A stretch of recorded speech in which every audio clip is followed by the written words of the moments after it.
అక్రమ కట్టడాలపై హైడ్రా దూకుడుగా ముందుకెళ్తోంది. ముఖ్యంగా చెరువులను ఆక్రమించి చేపట్టిన నిర్మాణాలపై ప్రధానంగా ఫోకస్ చేస్తోంది. ఇందులో భాగంగా హీరో నాగార్జునకు చెందిన మాదాపూర్లోని ఎన్ కన్వెన్షన్ను కూల్చివేసే పనులను శనివారం ఉదయం ప్రారంభించింది. తుమ్మిడికుంట చెరువును కబ్జా చేసి ఎన్ కన్వెన్షన్ను నిర్మించారని హైడ్రాకు ఫిర్యాదులు అందడంతో కూల్చివేత పనులను ప్రారంభించారు. 3.5 ఎకరాల స్థలాన్ని కబ్జా చేసి ఈ నిర్మాణం జరిగినట్లు ఆరోపణలు ఉన్నాయి.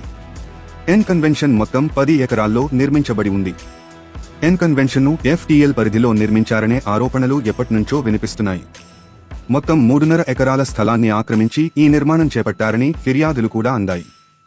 గతంలోనే ఈ నిర్మాణంపై చర్యలు తీసుకుంటారనే వార్తలు వచ్చినప్పటికీ జరగలేదు. ఇటీవలే తెలంగాణ ప్రభుత్వం హైడ్రాను ఏర్పాటు చేసింది. ఆక్రమణకు గురైన చెరువులు, కుంటలు, బఫర్ జోన్ పరిధిలోని స్థలాలపై హైడ్రా ప్రధానంగా ఫోకస్ పెట్టింది. గతంలో ఉన్న చెరువుల మ్యాప్లను పరిశీలించి చర్యలు తీసుకునే దిశగా అడుగులు వేస్తోంది. చెరువుల చుట్టూ వెలసిన కాలనీలు, FDL పరిధిలోకి వచ్చే ప్లాట్లు, ఆక్రమణలను గుర్తించే పనిలో నిమగ్నమైంది. ఈ నేపథ్యంలోనే హీరో నాగార్జునకు చెందిన ఎన్ కన్వెన్షన్ పై కూడా హైడ్రాకు ఫిర్యాదు అందింది. ఏ క్షణమైనా దీనిపై చర్యలు తీసుకునే అవకాశం ఉందని ఇటీవలే జోరుగా వార్తలు వినిపించాయి. అనుకున్నట్లే ఇవాళ ఉదయం హైడ్రా అధికారులు ఎన్ కన్వెన్షన్ వద్దకు చేరుకున్నారు. యంత్రాల సాయంతో అక్రమ నిర్మాణాలను కూల్చివేస్తున్నారు. పరిసర ప్రాంతాల్లోనూ భారీ బందోబస్తును కూడా ఏర్పాటు చేశారు. ఎన్ కన్వెన్షన్లోకి వెళ్లే దారులను కూడా మూసివేశారు.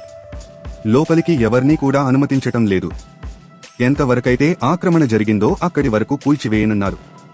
విపత్తుల నిర్వహణతో పాటుగా ప్రభుత్వ ఆస్తుల పరిరక్షణ, చెరువులు, నాలాల కబ్జాలకు అడ్డుకట్ట వేయటం, ఆక్రమణలను తొలగించటం, అక్రమ నిర్మాణాలు, నిబంధనలను పాటించని ఫ్లెక్సీలు, హోర్డింగ్లు, ప్రకటనల తొలగింపు వంటివి హైడ్రా కిందకే వచ్చాయి.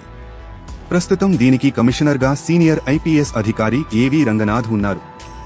HNDA, water works, disaster management, municipal విభాగాల మధ్య ఎప్పటికప్పుడు సమన్వయం ఉండేలా హైడ్రా వ్యవహరించనుంది.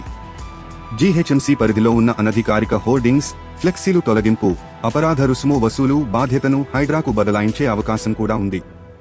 నాలాలు, చెరువులు, ప్రభుత్వ స్థలాల ఆక్రమణల విషయంలో కఠినంగా వ్యవహరించేలా హైడ్రాకు విస్తృత అధికారాలు కల్పించారు. బఫర్ జోన్లో భవనాల కూల్చివేతపై హైడ్రా కమిషనర్ AV రంగనాథ్ ఇటీవలే మీడియాతో మాట్లాడారు. గ్రేటర్ హైదరాబాద్ పరిధిలోని 400కు పైగా చెరువులు, కుంటలు ఉన్నాయని, NRSC నివేదిక ప్రకారం గడిచిన 44 ఏళ్లలో నగరంలో చాలా చెరువులు కనుమరుగయ్యాయన్నారు. చాలా చెరువులను ఆక్రమించి నిర్మాణాలు చేపట్టారన్నారు. అలాంటి అక్రమ కట్టడాలు గుర్తించి వాటిని తొలగిస్తున్నామన్నారు. బఫర్ జోన్లో అక్రమ నిర్మాణాలు తొలగించకపోతే హైదరాబాద్ భవిష్యత్ ప్రశ్నార్థకంగా మారుతుందన్నారు. త్వరలో హైడ్రాకు ప్రభుత్వం పెద్ద ఎత్తున సిబ్బందిని సమకూరుస్తుందన్నారు. హైడ్రా పరిధిలో పోలీస్ స్టేషన్ ఏర్పాటు చేస్తామన్నారు. 2500 చదరపు కిలోమీటర్ల విస్తీర్ణంలో హైడ్రా పరిధి అని తెలిపారు.